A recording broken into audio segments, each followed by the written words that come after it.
नमस्कार मंडळी, घरोघरी मातीच्या चुली या मालिकेचा आजचा म्हणजेच 22 फेब्रुवारीचा भाग तुम्ही ऐकत आहात. आणि आजचा भाग खूपच लंबालचक दाखवला बाबा त्यांनी. आज या सगळ्या भावंडामध्ये भांडणं चालू आहे. तर सुरुवातीला जानकी आणि ऋषिकेश त्या सायको माणसाकडे आलेत, ज्याच्याकडनं सारंगने कर्ज घेतलंय. तो माणूस या दोघांची खिल्ली उडवतो आणि म्हणतो, तुम्ही सगळेजण एक एक करून काय येताय इन्स्टॉलमेंट मध्ये, सगळेच भाऊ एकदम या ना माझ्या समोर, पैसे आणा आणि देऊन टाका, विषय संपला. ऋषिकेश म्हणतो, त्याच पैशाबद्दल आम्ही बोलायला आलोय, किती अमाऊंट आहे, काय आहे सांगाल का?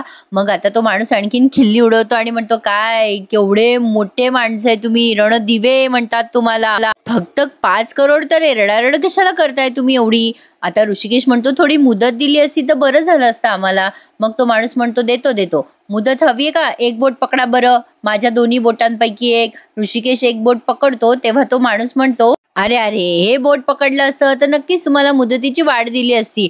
आता डायरेक्ट तुम्हाला पैसे द्यावेच लागतील, नाही तर कब्जा करेल तुमच्या बंगल्यावर. मग जानकी चिडून म्हणते, असा कसा कब्जा कराल तुम्ही? मग तो माणूस म्हणतो, इमोशनल आहात, इमोशनल आहात, पण मी इमोशनल नाहीये. त्या टॅडी बिअरच्या बंगल्याची फाईल दे रे.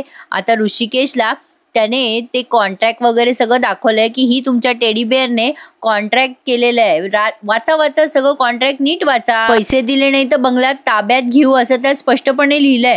तुम्हाला वाचता येत नसेल तर वाचवून दाखवू का? काय रे, दाखव बाबा वाचून. मग आता ऋषिकेश म्हणतो, मी वाचतोय. मग आता ऋषिकेशने ते कॉन्ट्रॅक्ट व्यवस्थित वाचलेत आणि आता तो माणूस म्हणतो, मग कधी देताय पैसे आम्हाला? मग जानकी म्हणते, हे बघा दादा, आम्ही लवकरच पैसे देऊ तुम्हाला. हे बघा, एवढी मोठी रक्कम सध्या आमच्याकडे नाहीये, म्हणूनच आम्ही मुदत मागायला आलोय तुमच्याकडे. हे बघा, आम्ही वाईट माणसं नाही आहोत, आम्ही कोणाला फसवत नाही. आमच्यावर सध्या जरा परिस्थिती वाईट आली आहे, तुम्ही थोडी कोऑपरेट करा ना, जरा मुदत वाढवून द्या ना. आमचा आशीर्वाद बंगला, आमचं घर, आमचं सर्वस्व आहे हो. आता तो माणूस ना, जानकीचं ऐकून त्याला कंटाळा आलाय. ती जानकी म्हणत असते, माझं सासरचं माणूस खूप चांगले आहे तो. माझे सासरे ना बेड रिडन आहेत, म्हणजे त्यांना सध्या बरं नाहीये. आम्ही करू पैशाची सोय. माझ्या सासऱ्यांना बरं नसतं, ते रणदिवे साहेब सध्या आजारी आहेत. आता ती पुढे काही बोलणार तेवढ्यात तो माणूस चिडतो जानकीवर आणि म्हणतो, गप्पा बसे, काय चाललंय? नुसती बनबन करतीये कानामागे.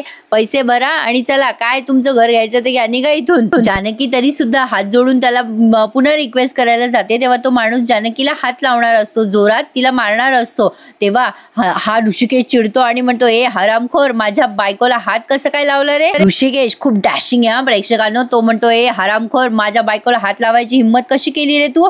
अरे बाई माणसावर हात टाकतो. एक जरी बोट लावून दाखवलंस ना माझ्या बायकोला, तर एक उलट्या हाताची दिल ना तर इथे जीव सोडशील, कळलं का? मग तो माणूस म्हणतो ऋषिकेशला, माझी कॉलर सोड, नाहीतर तुला पोलिसात देईल. मग ऋषिकेश त्याला जोरात झटकतो आणि असा मागे फेकतो आणि म्हणतो, तुझ्यासारख्या फालतू गुंडाला घाबरत नाही मी, कळलं ना, निघा इथून. आता तो माणूस चिडतो जानकी आणि ऋषिकेशवर आणि म्हणतो, आत्ताच्या आत्ता तुमचा बंगला खाली करेल, निघता का नाही इथून? आता जानकी आणि ऋषिकेश निघून जातात आणि ऋषिकेश खूप चिडलाय आता जानकीवर, बरं का. पण आता इकडे बघा, अवंतिका आणि या सासूबाई, या सौमित्र यांची सगळी मीटिंग चालू आहे. सुमित्राबाई घाबरलेल्या असतात. त्या म्हणतात, बाई मला टेन्शन आलं, आता दार वाजलं ना, खुट्ट जरी झालं तर असं वाटतं कोणी पैसे मागायला आलं का, कोणी आपलं घर हिसकवायला आलं का. बाबा मला ना सौमित्र या भीतीने झोपच लागली नाही रे रात्रभर. हे संकट कसं दूर होईल रे, कसं निभावं लागणार आहे? अवंतिका म्हणते, आई तुम्ही ना शांत व्हा, नका काळजी करू. आई, आम्ही ना एक सोल्युशन काढलंय, आता पैशाची सोय होईल. सुमित्राबाई म्हणतात, कशी ग? मग आता सौमित्र म्हणतो, अवंतिकाच्या वडिलांचं एक जमीन आहे, ती विकणार आहोत आम्ही. मग सुमित्राबाई म्हणतात, अरे बाबा, सौमित्र काय बोलतोय तू? हिच्या बाबांकडनं पैसे घ्यायचे आपण? अवंतिका म्हणते, नाही आई, तसं नाहीये. माझ्या बाबांनी ना खूप आधी माझ्या नावावर प्लॉट घेऊन ठेवला होता पुण्याच्या जागी. म्हणजे आमचा असा विचार आहे की तो प्लॉट विकून जे पैसे येतील ना, तर ते पैसे. मग आता लगेच सुमित्राबाई म्हणतात, नाही ग बाई, नाही, तू ना या घरासाठी प्लॉट बीट विकू नको तुझ्या नावाचा. अवंतिका म्हणते, असं काय करता आई? अहो मी सून नाही का या घरची? माझ्या घरावर संकट आलं तर मी प्रयत्न करेलच ना त्यासाठी. एवढं काय झालं प्लॉट विकला तर? आणि माझे पैसे म्हणून घेत नाही आहात का तुम्ही? सुमित्राबाई म्हणतात, अगं बाई, तसं नाही ग बाळा. अगं जे प्लॉटसाठी पैसे दिलेत ना, ते तुझ्या बाबांनी दिलेत ना. प्लॉट तुझ्या नावावर असलं म्हणून काय झालं? पण तुझ्या बाबांचे पैसे आम्ही नाही घेऊ शकत. माफ कर बेटा मला.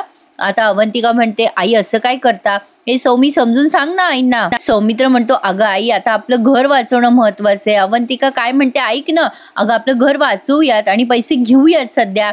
आता सुमित्राबाई म्हणतात हे बघ रे बेटा सौमित्र, तत्वांचा प्रश्न आहे. तुझ्या वडिलांनी खूप कष्ट करून हे घर उभारलंय, त्यांनी कधी कोणाकडे हात पसरले नाही, कोणाकडनं उसने पैसे घेतले नाही आणि आता हे घर सोडवण्यासाठी व्याह्यांकडनं उसने पैसे घ्यायचे नाही रे बेटा, हे नाही पटत आहे मनाला, शक्यच नाहीये हे. सौमित्र म्हणतो आई कुठून पैसे आणायचे मग. सुमित्राबाई म्हणतात येतील पैसे येतील. माझ्या कुलदेवतेवर पूर्ण विश्वास आहे माझा सौमित्र. अरे जेव्हा जेव्हा संकट आली ना आपल्या घरावर तेव्हा कुलदेवतेकडेच साकडं घातलंय मी. आता पण मी तेच करणार आहे. कुलदेवता आपल्याला नक्की मार्ग दाखवेल बघ, तीच या संकटातून काढेल. सौमित्र मी ना आता कुलदेवतेच्या दर्शनाला जाते. सौमित्र म्हणतो अगं आत्ता, अगं एवढ्याला मी एकटी जाणार आहेस तू. आता सुमित्राबाई म्हणतात बेटा देवी आई जेव्हा परीक्षा घेते ना तेव्हा कष्टाचा विचार नाही करायचा.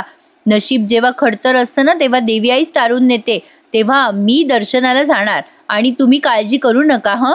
अरे गावातल्या बायका आहेत माझ्या सोबतीला.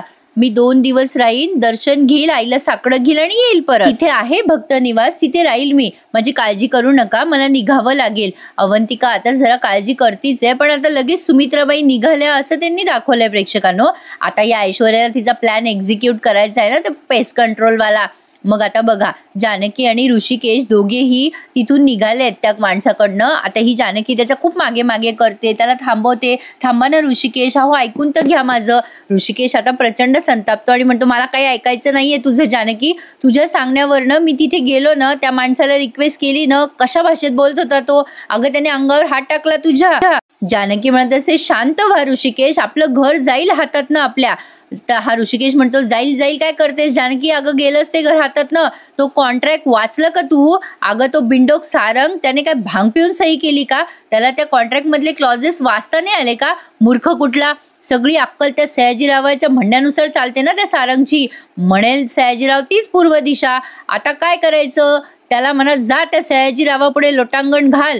आता जानकी त्याला म्हणते की आपल्याला समजुतीने घ्यायला नको का ऋषिकेश, शांत व्हा ना, आपण निस्तरू मार्ग काढू. ऋषिकेश चिडून म्हणतो ए बाई जानकी आता काही मार्ग नाहीये, काहीच मार्ग नाहीये. त्या सारंगने स्वतःहून ही परिस्थिती ओढावून घेतली आहे. तुझ्या म्हणण्यानुसार मी आलो ना इथे, बोललो ना त्या माणसाला, मुदतीची भीक मागितली ना, काही लागलं का आपल्या हाताला. आता बस करा जानकी, हा आता आपण काही करू शकत नाही आणि हा विषय संपव आता.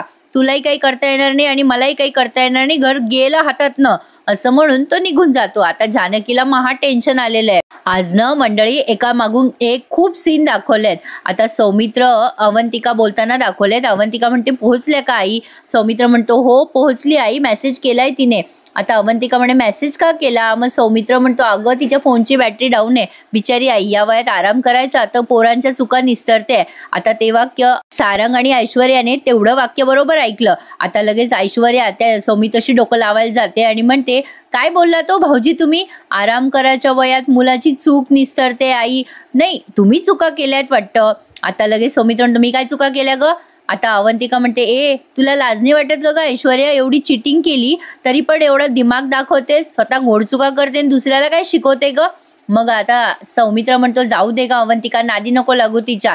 मग लगेच सारंगला लागतं ते. सारंग म्हणतो हा बरोबर आहे, आमच्या नादी लागूच नका तुम्ही दोघं जण. आई कुठे गेली सांग. सौमित्र म्हणतो तू आणि तुझ्या बायकोने जे दिवे लावले ना ते दिवे त्यासाठी नवस बोलायला गेली आई कुलदैवतेला. नाही सारंग तुला येत नव्हतं, अक्कल नव्हती तर कशाला करत बसला रे, झेपत नव्हतं तर कशाला कर्ज घेतलंस तू. सारंग म्हणतो अच्छा असं आहे का, नाही बिझनेस तर मीच सांभाळतो रे, पण तुला काय करता येतं सांग ना. तुला तुझ्या सावत्र भावाला बरोबर सपोर्ट करता येतो, पण काय हो वहिनी, नाही म्हणजे तुमच्यासारखी कातडी वाचून पळून नाही गेलो मी. अरे मी प्रयत्न तरी केले, मी हातपाय मारले आणि तुम्ही काय केलं, तुम्हाला सावत्र भावाशी गद्दारी करायची नाही ना. तुम्हाला आम्ही बिझनेससाठी वकील म्हणून ऑफर केलं होतं ना, जेव्हा बिझनेस बुडायला आला तेव्हा का हात दिला नाही रे. आणि आता शहाणपणा शिकवतो. ऐश्वर्या म्हणते अहो सारंग मी यांना विचारलं होतं आमचा लीगल ॲडवायझर म्हणून होताल का वकील आमचे, तर नाही म्हणाले. मग सारंग म्हणतो बरोबर आहे ना ऐश्वर्या, अहो त्याच्या सावत्र भावाशी गद्दारी होईल ना मग, म्हणून नाही म्हणाला तो आपल्याला. सौमित्र चिडतो आणि म्हणतो हे सारंग पुरे कर, डोकं नको खाऊस. तू प्रामाणिक आहेस ना हिच्याशी, हिच्या वडिलांशी. आता ऐश्वर्या चिडते आणि म्हणते, ओ भाऊजी माझ्या वडिलांना मध्ये नाही आणायचं हं. सारंग लगेच म्हणतो, अहो जाऊ द्या ऐश्वर्या, कुठे लक्ष देता त्याच्याकडे. अहो त्याला काही सुचलं नाही ना की तो तुम्हाला किंवा तुमच्या डॅडाला दोष देत राहतो, दुसरं काही येत नाही माझ्या भावाला. मग आता लगेच ऐश्वर्या म्हणते, बरं झालं सारंग तुम्ही आहे या घरात म्हणून मला नीट राहता येतं, नाही तर या लोकांशी बोलता बोलता वेळ लागलं असतं मला. तुम्ही आणि आजी, बाकीचे बघा ना कसे आहेत. अहो हे घर सावरायला किती जीव वाटवते मी माझा. आता सौमित्र आणि अवंतिका हसायला लागतात. मग लगेच सारंग म्हणतो, हसायला काय झालं तुला दादा. ऐश्वर्या म्हणते, जाऊ द्या कशाला वाद वाढवताय तुम्ही सारंग, तो पेस्ट कंट्रोलवाला कुठे पोहोचला ते बघा. आता लगेच ही अवंतिका म्हणते, पेस्ट कंट्रोल काय चाललंय ऐश्वर्या तुझं, पेस्ट कंट्रोल कशाला करायचंय आपल्या घरामध्ये, काय गरज आहे. सौमित्र म्हणतो, वेडबीड लागलाय का तुम्हाला, काय चाललंय. मग आता ऐश्वर्या म्हणते, बघा सारंग ऐकलं का, घराची किती काळजी आहे म्हणून बोलतायत, पण घरात झुरळ झाले हे सुद्धा माहिती नाहीये यांना. अवंतिका म्हणते, काय ग ऐश्वर्या कुठे दिसले ग तुला झुरळ. ऐश्वर्या म्हणते, बरोबर आहे बाई, त्यासाठी घरात लक्ष द्यावं लागतं. ती झुरळ काही बेल वाजून येत नाही, टिंग टॉंग मी येऊ का तुमच्या घरामध्ये असं म्हणतील का ती. लक्ष नाहीये तुमचं घरामध्ये. अर्धा वेळ तुम्ही बाहेरच्या लोकांना मदत करता आणि बाकीच्या वेळेत काळे कपडे घालून कोर्टात राहता. सदैव आपलं नाक वर करून चाललेले असता तुम्ही, खाली कुठे लक्ष असतं तू. इथे असले तरी वडिलांकडे जाता पापलेट फ्राय खायला. मग आता अवंतिका म्हणते, ए चुप बैसा ऐश्वर्या. ऐश्वर्या म्हणते, ए तू चुप बैस अवंतिका, आम्हाला घराची काळजी आहे म्हणून घरातल्या गोष्टी आम्हाला बरोबर माहिती आहे ना. आता शेवटी सौमित्र अवंतिकाला खुणवतो की शांत राहा म्हणून. सारंग म्हणतो, आईनेच सांगितलंय पेस्ट कंट्रोलवाल्याला बोलव म्हणून. सौमित्र म्हणतो, हो. सारंग म्हणतो, हो म्हणजे काय.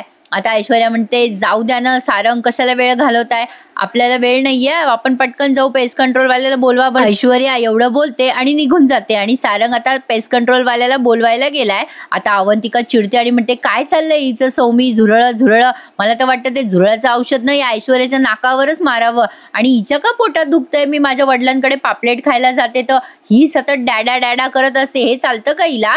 सौमित्र म्हणतो, अगं अवंतिका तिच्याकडे कुठे लक्ष देतेस तू, ती बावळट आहे, नको लक्ष देऊ, आपल्याला आता आपलं घर वाचवायचंय, ते झुरळाचं सोड, मार गोळी त्या झुरळच्या. सीन मध्ये जानकी आणि ऋषिकेश जेवायला बसलेत रात्रीच्या वेळेला. आता ऋषिकेश म्हणतो, जानकी तुझं ताट कुठे आहे, तुझं ताट दिसत नाहीये, तुला जेवायचं नाही का. जानकी म्हणते, मला भूक नाहीये. ऋषिकेश म्हणतो, का बरं भूक नाहीये तुला. जानकी म्हणते, मला नाही माहिती. ऋषिकेश म्हणतो, जानकी काय चाललंय तुझं. जानकी म्हणते, आता कसे आपण एकत्र जेवायला बसलो तसेच आपण त्या घरातही बसायचो ना जेवायला. अहो ते घर हातचं जाईल ऋषिकेश, माझ्या घशाखाली कसा घास उतरेल. जाऊ द्या तुम्ही दोघं जेवा, मला भूक नाहीये. आता ऋषिकेश म्हणतो, असं का बोलत असतेस ग जानकी, तुला काय वाटतं, प्रयत्न करत नाहीये का मी. अगं तुझ्या सांगण्यासाठी मी चेकवाल्याला सुद्धा फोन केला, पण चेक जमा झाला होता ना जानकी, तुझ्या समोर सगळं झालं. मला तर असं वाटतंय सगळ्या गोष्टीला ना जरा उशीरच झालाय, आता आपण नाही काही करू शकत त्या घरासाठी. आता जानकी म्हणते, का नाही करू शकत, करू शकतो, आपण ठरवलं ना तर सगळं होईल ऋषिकेश. काही झालं तरी माझं घर मी हातातनं जाऊ देणार नाही, त्यासाठी वाटेल ते करावं लागलं तरी करेल मी. ओवी म्हणते, आई कसं ग वाचवणार आहेस तू आपलं घर, आपल्याकडे कुठे काही ऑप्शन आहेत. आता जानकी विचार करायला लागते ऑप्शन्सचा, काय करावं काय नाही, पण सध्या काही सुचत नाहीये तिला. जानकी म्हणते, बेटा माझ्याकडे ना सध्या कुठलंच ऑप्शन नाहीये, पण होईल, काही ना काही नक्की होईल, माझं गट फिलिंग मला सांगतंय असं काहीतरी आहे ज्यामुळे आपलं घर वाचू शकतं. ऋषिकेश म्हणतो, जानकी ते जेव्हा कळायचं ना तेव्हा कळेल, तू आता जेवून घे. मग आता ओवी पण म्हणते, जेव न ग आई. आता ही जानकी म्हणते, नकोय मला ओवी, मला भूक नाहीये. आता ही ओवी म्हणते, थांब आता तुझ्या स्टाईलने तुला भरवते. असं करून तिने भाताला ना असं गोल गोल केलंय आणि त्यामध्ये मधल्या भागात वरण टाकलंय. जानकी ते निरखून बघते आणि तिच्या लक्षात येतं कड्याचं सगळं प्रकरण. जानकीला एक घास खाऊ घालते आणि जानकी मोठ्याने म्हणते, सापडलं. अहो ऋषिकेश सापडलं. आता ऋषिकेश म्हणतो, काय सापडलं. आता जानकी म्हणते, आपल्या घराला वाचवू शकतो ना, त्याचं उत्तर सापडलंय, कडं. ऋषिकेश कडं. आता ऋषिकेश म्हणतो, कसलं कडं. मग जानकी म्हणते, अहो ऋषिकेश तुमचं कडं पार्वती आईनी तुम्हाला दिलेलं. आता ऋषिकेशला ते सगळं आठवतं कड्याचा प्रकार. ऋषिकेश म्हणतो, अगं ते कडं तर मी ओवीच्या आजारपणात विकलं. जानकी म्हणते, ते कडं सयाजी काकांकडे मी बघितलंय. अहो तुमच्या वाढदिवसाला मी तुम्हाला तेच कडं देणार होते बर्थडे गिफ्ट म्हणून. आता नानांनी जे काही सांगितलं तो सगळा प्रकार जानकीने ऋषिकेशला ऐकवलाय. आता ते आपल्याला ऐकवलं नाहीये प्रेक्षकांनो, ते सगळं म्युझिक ऐकवलं इथे आपल्याला. आता जानकी पुढे ते सगळं सांगून म्हणते, मला कळत नाहीये नानांनी कड्याबद्दल का सांगितलं असेल. आणि त्याच काळात नेमकी एक जोगतीन सुद्धा आली होती ऋषिकेश. आता तिने सगळं जे जे ते कड्याच्या बाबतीत झालं ना ते सगळं ऋषिकेशला सांगितलंय. आता ते सगळं ऐकून ऋषिकेश थक्क झालाय की हे असंही असू शकतं. पुढे बघा आता ऐश्वर्या आणि सारंग त्यांचा प्लॅन एक्झिक्यूट करताय. पेस्ट कंट्रोल करून घरात चोरी करायचा. ऐश्वर्या सारंगला फोन करते. सारंग बाहेर गेलेला असतो, घराच्या कंपाऊंड वॉलच्या जवळ येतो त्याच्या उभा. आता तो म्हणतो हॅलो ऐश्वर्या, मी बाहेर आलोय.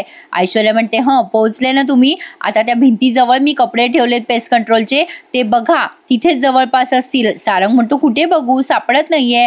ऐश्वर्या म्हणते तुम्हाला काय आता तिथे येऊन मी देऊ का हातामध्ये ते कपडे, शोधा तिथेच कुठेतरी. सारंग ऐश्वर्याला म्हणतो बरं बरं शोधतो कपडे, असं म्हणून फोन ठेवून दिलाय त्याने. आणि आता त्या भिंतीजवळ तो कपडे शोधायला जातो. बराच वेळ शोधाशोध घेतो पण ते कपडे त्याला कुठे सापडतच नाही. आता पुन्हा जानकी आणि ऋषिकेशचा सीन त्यांनी दाखवलाय. ऋषिकेश म्हणतो बापरे, हे सगळं इतकं झालं आणि त्या ऐश्वर्याने माझ्या आईने दिलेलं कड सुद्धा पळवलं. जानकी म्हणते ऋषिकेश माझे गट फिलिंग सांगतायत त्या कड्यामध्ये काहीतरी महत्वाचं असं आहे. नानांनी खूप वेळेला मला त्या कड्याबद्दल सांगितलंय. मला असं वाटतं की आता ऋषिकेश तिला बोलूच देत नाही आणि म्हणतो मला असं वाटतं जानकी हा विषय थांबवावा आपण इथे. आपल्याला आपला नवीन बिझनेस सुरू करायचा आहे, आपल्या पुढे भरपूर उद्दिष्ट आहेत, आपण त्याच्याबद्दल बोलूयात, हा विषय संपला. आता असं म्हणून तो जेवायला सुरुवात करतो ऋषिकेश. तेव्हा ओवी म्हणते बाबा आई काय बोलते ते ऐकून तरी घ्या ना. आता ऋषिकेश चिडतो तिच्यावर आणि म्हणतो तुझ्या आईची वकिली करू नकोस, जेव गपचूप. असं म्हणून तो ऋषिकेश जेवायला लागतो. पण ओवी आणि जानकी दोघी जेवतच नाहीत. त्यामुळे ऋषिकेश चिडतो आणि म्हणतो काय चाललं तुम्हाला दोघींचं, तुम्ही का अशा करता. ठीक आहे सांग काय सांगायचंय तुला, कशावरून त्या कड्याचं काही असेल असं वाटतं तुला. मग जानकी खुश होऊन म्हणते अहो नाना स्वतःहून सांगत होते कड्याबद्दल. म्हणजे नाना जेव्हा केव्हा मला भेटत होते ना, मी नानांना भेटत होती तेव्हा ते कड्याबद्दलच बोलत होते माझ्याशी. मग ऋषिकेश म्हणतो अगं नाना आजारी पडल्याच्या आधीपासून ते कडं आहे ना, पण नानांनी कधी मला त्या कड्याबद्दल काहीच सांगितलेलं नाहीये. ते जेव्हा चांगले होते बोलत होते तेव्हा ते कुठे बोलले कड्याबद्दल. काही नाही ग जानकी त्याच्यामध्ये. जानकी म्हणते आहे काहीतरी आहे. नाना सांगायचे कुलूप आणि किल्ली, ते कुलूप किल्ली असं खूप वेळेला बोलायचे मला कड्याबद्दल सांगताना. त्यांना नीटचं बोलता येत नव्हतं. पण आता ऋषिकेश म्हणतो जानकी तुझा गैरसमज होतोय ग. जानकी म्हणते तुम्ही माझं ऐकून घ्यायचं नाही हे ठरवलंय ऋषिकेश. मी सांगते ना तुम्हाला त्या कड्यामध्ये काहीतरी आहे, ते कडं आपण आणूयात. आता ऋषिकेश चिडून म्हणतो आणूया काय आणूया, मी का त्या सयाजीरावांकडे जाऊन भीक मागू का, त्यांच्या पाया पडू का, म्हणजे त्यांना म्हणू का की ए बाबा मला दे ते कडं. हे बघ जानकी माझा आत्मसन्मान नावाची एक गोष्ट मला आहे.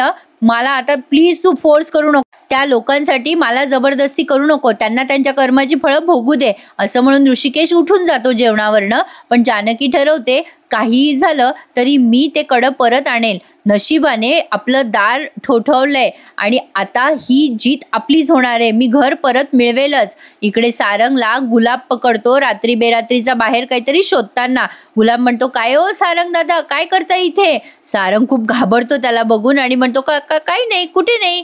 आता तो गुलाबला आधी शोधतो कुठेस तू. गुलाब म्हणतो इकडे इकडे मागे मी.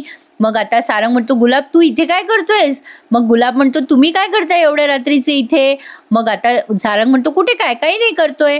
गुलाब म्हणतो अहो आता काहीतरी शोधाशोध करत होते तुम्ही, मी बघितलं तुम्हाला. सारंग म्हणतो शोधाशोध बघतोय अरे काहीतरी मी, अरे नेटवर्क शोधत होतो मी जरा, ते सापडत नव्हतं. मग आता असं बोलून सारंग मागे बघतो. मग गुलाब म्हणतो मागे काही आहे का तुमच्या सारंग दादा. सारंग म्हणतो मागे, अरे कुठे काय मागे. सारंग घाबरलेला असतो, त्याला वाटतं आपली चोरी पकडली गेली. गुलाब म्हणतो अहो मागे आहे काहीतरी. सारंग म्हणतो काय आहे बाबा मागे. मग गुलाब म्हणतो अहो मागे त्या म्हात्र्यांचा कुत्रा आहे, तो फार रानटी आहे बरं का, तो अंधारात येणाऱ्या लोकांना चावतो, जरा सांभाळून ना सारंग दादा. सारंग म्हणतो जा गुलाब मला माहिती आहे ते कुत्र कसं आहे काय, मी घेईल काळजी जा. गुलाब म्हणतो नीट नाहीतर चावेल बिवेल कुत्र. सारंग म्हणतो हो रे बाबा तूच जा. आता सारंगने त्याला काढून दिले आणि ऐश्वर्याला फोन करून सांगितलंय की गुलाब दिसला होता, मी घाबरलो वगैरे वगैरे. ऐश्वर्या म्हणते जरा थांबा, तुम्हाला पेस्ट कंट्रोलच्या वेशात पाहिलं का गुलाबने.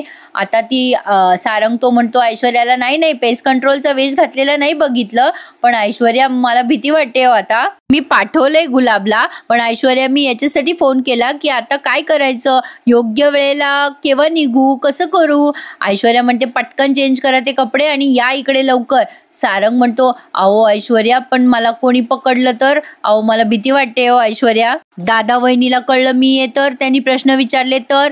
ऐश्वर्या म्हणते ते काय राक्षस आहेत का, तुम्हाला खाणार आहेत का? या ना पटकन. सारंग काय लावलंय तुम्ही? सारंग म्हणतो बरं बरं येतो असं म्हणून तो फोन ठेवतो. पण ऐश्वर्या वैतागते, काय बावळट माणूस आहे हा. आता सारंग गेलाय पेस्ट कंट्रोलचे कपडे घालायला. ऐश्वर्याने तिथेच कुठे भिंतीजवळ ते पुरून ठेवलेत. फायनली सारंगला ते सापडलेत अथक परिश्रम केल्यानंतर. आता जानकीने ताबडतोब सौमित्रला फोन करून कळवलंय कड्याबद्दल सगळं. बापरे प्रेक्षकांनो, एवढा लंबालचक एपिसोड आहे आणि खूप एफर्ट लागलेत सांगायला. एखादा लाईक करायला विसरू नका हं. आवर्जून चॅनल सबस्क्राईब करा. आपले 90,000 झालेत सबस्क्रायबर, काहीच शिल्लक आहेत. 1 लाखाची फॅमिली पूर्ण होण्यासाठी चॅनलला सबस्क्राईब करा आणि आपल्या चॅनलला सपोर्ट करायला विसरू. तर सौमित्रला तिने फोन करून कळवलंय जानकीने कड्याबद्दल की मला असं वाटतंय कड्याचा आणि या सगळ्या रहस्याचा काहीतरी संबंध आहे. भाऊजी, कुलूप, किल्ली हे सगळं तुम्ही एकदा नानांना विचाराल का? हे रहस्य जर उघडलं ना तर बरीच रहस्य उघडतील असं मला वाटायला लागलंय. तुम्ही करा काहीतरी आणि नानांना विचारायचा प्रयत्न करा. आपल्याला आपलं घर वाचवायचंय सौमित्र भाऊजी. मग सौमित्र म्हणतो बरं काळजी नको करूस वहिनी, मी बघतो काय करायचं ते, मी विचारतो नानांना. जानकी म्हणते ते कोडं सुटलं पाहिजे. मला असं वाटते आपलं घरही सुटेल. हे बघा आपल्याला नानाच मदत करू शकतील. नानांचं आणि माझं बोलणं सविस्तर झालंच नाहीये, आम्हाला वेळ पण मिळाला नाही. तुम्ही बोला ना भाऊजी नानांशी, व्यवस्थित बोला, काय म्हणताय बघा प्लीज सौमित्र भाऊजी. सौमित्र म्हणतो हो वहिनी, मी बोलतो नानांशी आणि कळवतो तुला.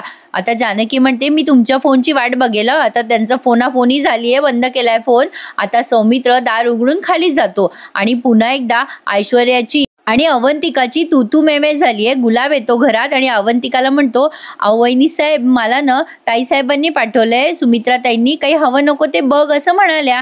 अवंतिका म्हणते आई पण ना किती काळजी करतात घरच्यांची. कुलदैवतेच्या दर्शनाला गेल्यात पण किती काळजी आहे त्यांना. मग आता काय करू ताई साहेब असं तो विचारतो. जरा कन्फ्युजन होतंय हा प्रेक्षकांना सांगताना, खूप डायलॉग आहेत आज. मग आता ही ऐश्वर्या येते वरून आणि म्हणते काही करायची गरज नाहीये तुला गुलाब, तुझी वेळ झालीये, घरी जा, आराम कर, बायकोला वेळ दे. मग अवंतिका म्हणते नका जाऊ गुलाब दादा, तुम्ही काय जाताय? हिने सांगितलं म्हणून तुम्हाला जायची गरज नाहीये. आणि ऐश्वर्या तुला काय करायचंय ग, तू का पाठवतेस यांना?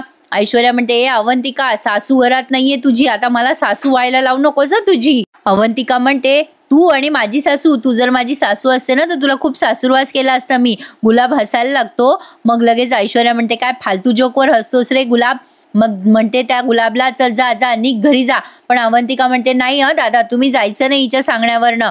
हे बघा गुलाब दादा, इथेच थांबा आणि आईनी जे सांगितलंय ते कर्तव्य करा. मग आता ऐश्वर्या म्हणते थांबू दे, मला काय फरक पडतोय असं म्हणून ती बाजूला जाऊन बसते खुर्चीवर. आणि अवंतिका म्हणते हिच्यासाठी इटालियन सूप करा.